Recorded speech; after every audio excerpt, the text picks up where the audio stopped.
بسم اللہ الرحمن الرحیم۔ السلام علیکم دوستو، آج سے ہم حضرت حسین رضی اللہ تعالیٰ عنہ کی ولادت سے لے کر کربلا تک اور کربلا کے بعد کے واقعات اور امام حسین کے قاتلوں کا انجام بیان کر رہے ہیں۔ لیکن اس سے پہلے حضرت علی رضی اللہ تعالیٰ عنہ کا بیان کردہ ایک واقعہ بیان کر رہا ہوں، جس میں عبداللہ بن نجی اپنے والد سے بیان کرتے ہیں کہ وہ علی رضی اللہ تعالیٰ عنہ کے ساتھ جا رہے تھے۔ وہ ان کے وضو کا برتن اٹھایا کرتے تھے۔ جب وہ نینوی کے قریب پہنچے، جبکہ علی رضی اللہ تعالیٰ عنہ صفین کی طرف جا رہے تھے، تو علی رضی اللہ تعالیٰ عنہ نے آواز دی، ابو عبداللہ رکو، ابو عبداللہ فرات کے کنارے رکو۔ میں نے کہا کیا ہوا؟ علی رضی اللہ تعالیٰ عنہ نے اس کے بعد ایک واقعہ سنایا۔ آپ رضی اللہ تعالیٰ عنہ نے فرمایا کہ ایک دن میں نبی صلی اللہ علیہ وسلم کے پاس گیا، آپ کی آنکھوں سے آنسو بہہ رہے تھے۔ میں نے کہا اے اللہ کے نبی، کیا آپ کو کسی نے غصہ دلایا ہے؟ آپ کی آنکھوں سے آنسو کیوں جاری ہیں؟ اس پر آپ صلی اللہ علیہ وسلم نے فرمایا کہ نہیں، بلکہ جبریل ابھی ابھی میرے پاس سے اٹھ کر گئے ہیں۔ انہوں نے مجھے بتایا کہ حسین فرات کے کنارے قتل کیا جائے گا۔ پھر آپ صلی اللہ علیہ وسلم نے فرمایا کیا تم پسند کرو گے کہ میں اس مٹی کی خوشبو سنگھاؤں؟ اس کے بعد آپ صلی اللہ علیہ وسلم نے ہاتھ آگے بڑھایا، آپ نے مٹی کی ایک مٹھی مجھے دی۔ اس کے بعد علی رضی اللہ تعالیٰ عنہ فرماتے ہیں کہ مجھے بھی اپنی آنکھوں پر قابو نہ رہا اور میرے بھی آنسو نکل آئے۔ دوستو، واقعہ کربلا ایک ایسا ہی واقعہ ہے جس پہ اگر قیامت تک بھی آنسو بہائے جائیں تو وہ بھی کم ہے۔ آئیے دوستو، اب ویڈیو کا باقاعدہ آغاز کرتے ہیں۔ حضرت امام حسین رضی اللہ تعالیٰ عنہ ابھی شکم مادر میں ہی تھے کہ حضرت حارث کی صاحبزادی نے ایک خواب دیکھا۔ انہوں نے حضور صلی اللہ علیہ وسلم سے عرض کیا کہ یا رسول اللہ صلی اللہ علیہ وسلم، میں نے ایک ناگوار اور بھیانک خواب دیکھا ہے۔ آپ صلی اللہ علیہ وسلم نے فرمایا کہ خواب بیان کرو۔ اس پر انہوں نے جواب دیا کہ یا رسول اللہ صلی اللہ علیہ وسلم، ناقابل بیان ہے۔ آپ صلی اللہ علیہ وسلم کے اصرار پر انہوں نے خواب بیان کیا کہ یا رسول اللہ صلی اللہ علیہ وسلم، میں نے خواب میں دیکھا کہ کسی نے رسول اللہ صلی اللہ علیہ وسلم کے جسم میں اتھر کا ٹکڑا کاٹ کر ان کی گود میں رکھ دیا ہے۔ یہ خواب سننے کے بعد آپ صلی اللہ علیہ وسلم نے فرمایا کہ یہ تو نہایت مبارک خواب ہے۔ فاطمہ کے گھر لڑکا پیدا ہوگا اور تم اسے گود لوگی۔ دوستو، کچھ عرصے کے بعد حضرت فاطمہ رضی اللہ تعالیٰ عنہ کے گھر میں حضرت امام حسین رضی اللہ تعالیٰ عنہ کی ولادت ہوتی ہے۔ جب آپ صلی اللہ علیہ وسلم کو اس کی خبر دی جاتی ہے تو آپ صلی اللہ علیہ وسلم تشریف لاتے ہیں اور نامولود بچے کو منگوا کر اس کے کان پر آذان دیتے ہیں۔ اس طرح گویا پہلی مرتبہ خود زبان وحی سے اس بچے کے کانوں میں توحید الہی کا سور پھونکا جاتا ہے۔ دوستو، عہد نبوی میں حضور صلی اللہ علیہ وسلم دونوں حسنین سے بے حد محبت کیا کرتے تھے۔ اس سلسلے میں جناب عبداللہ بن بریدہ اپنے والد سے روایت کرتے ہیں کہ رسول اللہ صلی اللہ علیہ وسلم ہمیں خطبہ دے رہے تھے۔ اس اثنا میں حضرت حسن اور حضرت حسین رضی اللہ تعالیٰ عنہ سرخ قمیص پہنے ہوئے آئے۔ وہ گرتے تھے اور اٹھتے تھے۔ جب آپ صلی اللہ علیہ وسلم کی ان پر نظر پڑی تو آپ صلی اللہ علیہ وسلم ممبر سے اتر پڑے اور ان کو پکڑا اور ان دونوں کو لے کر ممبر پر تشریف لے آئے۔ پھر آپ صلی اللہ علیہ وسلم نے فرمایا کہ اللہ نے سچ فرمایا ہے، جس کے بعد آپ صلی اللہ علیہ وسلم نے قرآن پاک کی آیت تلاوت فرمائی، جس کا ترجمہ یہ ہے کہ بلا شبہ تمہارے اموال اور تمہاری اولاد آزمائش ہیں۔ اس کے بعد آپ صلی اللہ علیہ وسلم نے فرمایا کہ میں نے ان دونوں کو دیکھا تو صبر نہ کر سکا۔ دوستو، اس کے بعد آپ صلی اللہ علیہ وسلم نے پھر خطبہ دینا شروع کر دیا۔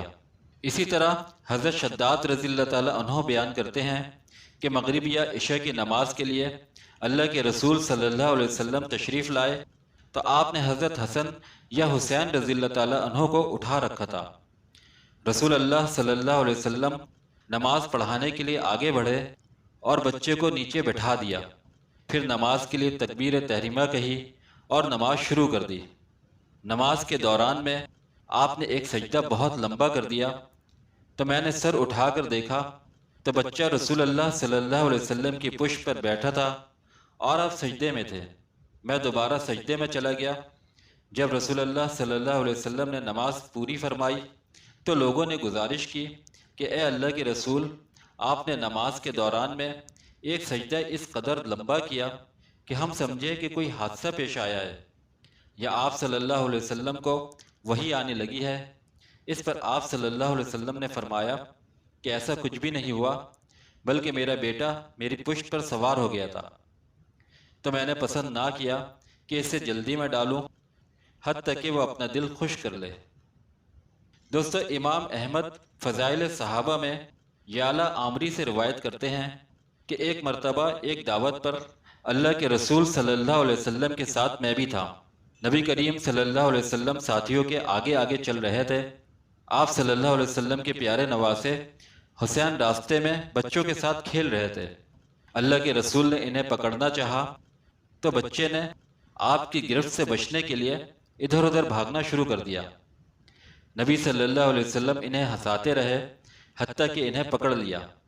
آپ صلی اللہ علیہ وسلم نے اپنا ایک دست مبارک حضرت حسین رضی اللہ تعالیٰ عنہ کے گردن کے نیچے رکھا اور دوسرا ان کی تھوڑی کے نیچے رکھ کر انہیں دونوں ہاتھوں میں قابو کر کے ان کا بوسہ لے لیا۔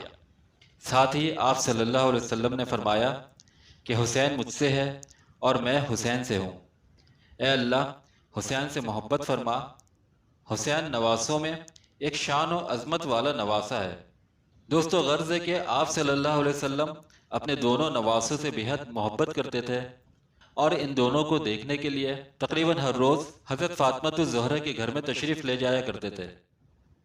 دوستو، حضور صلی اللہ علیہ وسلم کی وصال کے بعد حضرت ابوبکر صدیق رضی اللہ تعالیٰ عنہ کے زمانے میں امام حسین رضی اللہ تعالیٰ عنہ کی عمر 7-8 سال سے زیادہ نہ تھی، اس لیے ان کے عہد کو کوئی خاص واقعہ قابل ذکر نہیں ہے، بجز اس کے کہ حضرت ابوبکر صدیق رضی اللہ تعالیٰ عنہ بھی حضرت حسین رضی اللہ تعالیٰ عنہ سے بہت محبت کیا کرتے تھے۔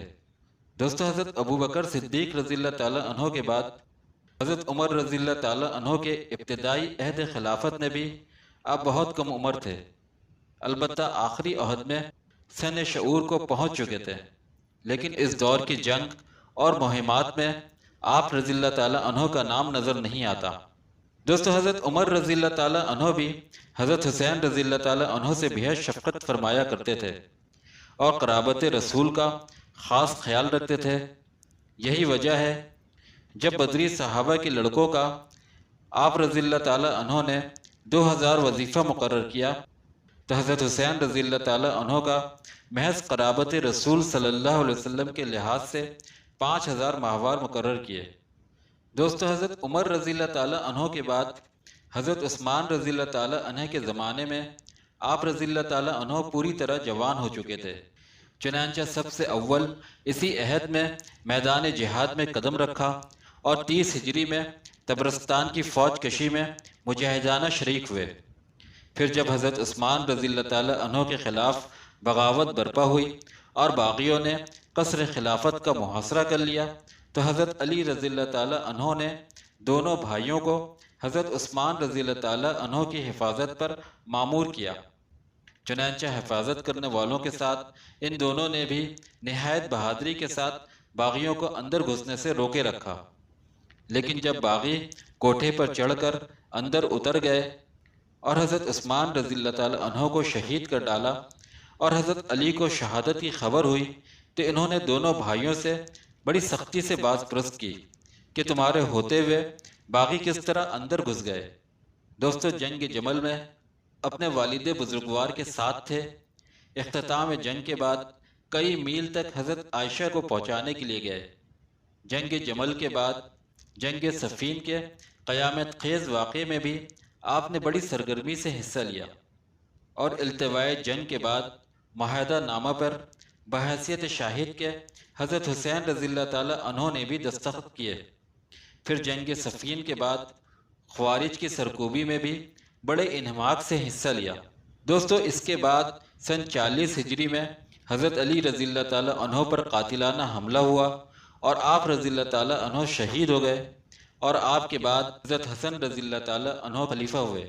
لیکن آپ رضی اللہ تعالیٰ عنہ مسلمانوں کی خونریزی سے بچنے کے لیے امیر معاویہ کے حق میں خلافت سے دستبرداری پر آمادہ ہو گئے، اور جب حسین رضی اللہ تعالیٰ عنہ کو اپنے عزم سے آگاہ کیا تو حسین رضی اللہ تعالیٰ عنہ نے اس کی بڑی پرزور مخالفت کی، لیکن حضرت حسن رضی اللہ تعالیٰ عنہ کے عزم راسخ کے سامنے ان کی مخالفت کامیاب نہ ہو سکی، اور سن 41 ہجری میں حضرت حسن رضی اللہ تعالیٰ عنہ امیر معاویہ کے حق میں خلافت سے دستبردار ہو گئے۔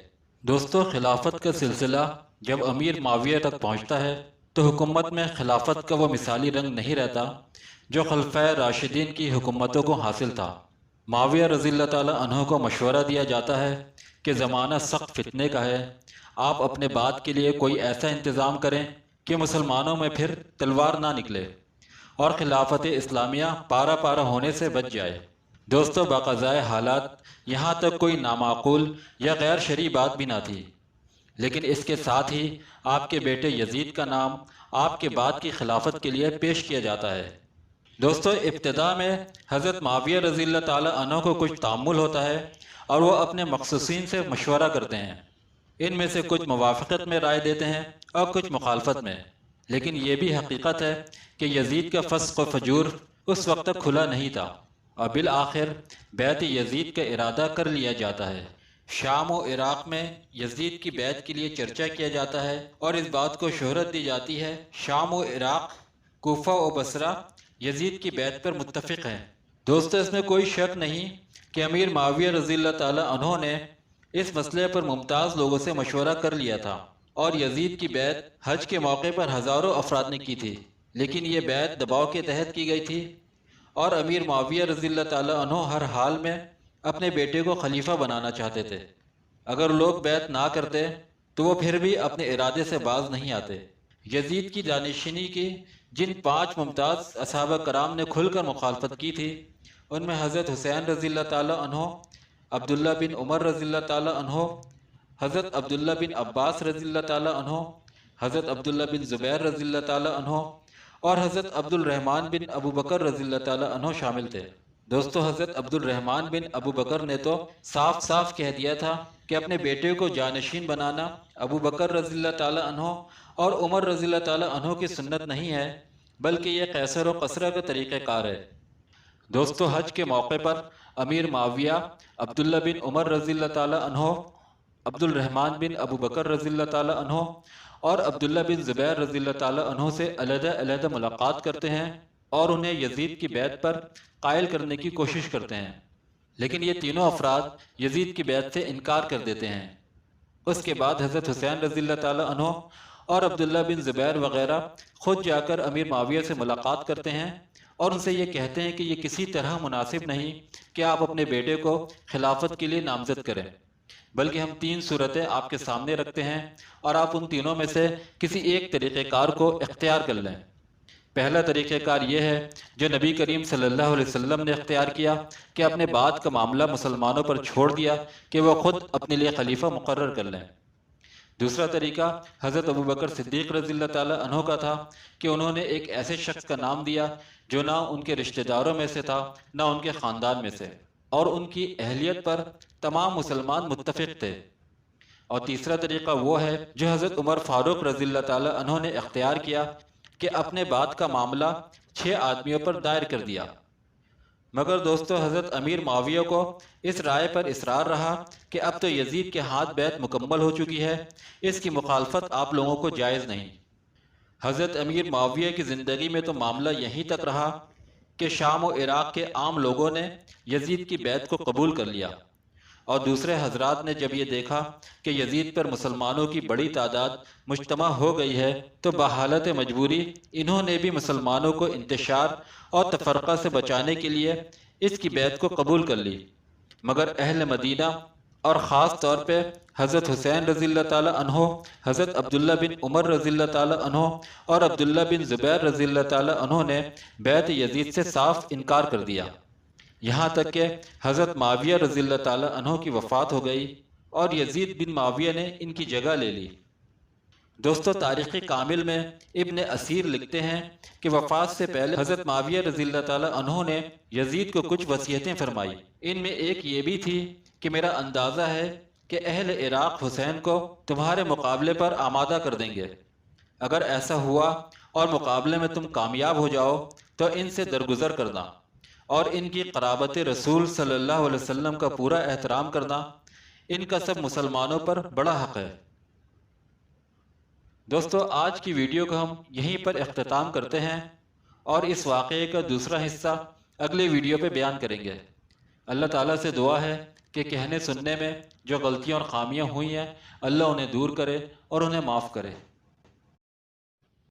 دوستو اگر آپ کو ویڈیو اچھی لگی ہے تو ویڈیو کو لائک کریں، چینل کو سبسکرائب کریں اور بیل آئیکن پہ کلک کریں۔ شکریہ۔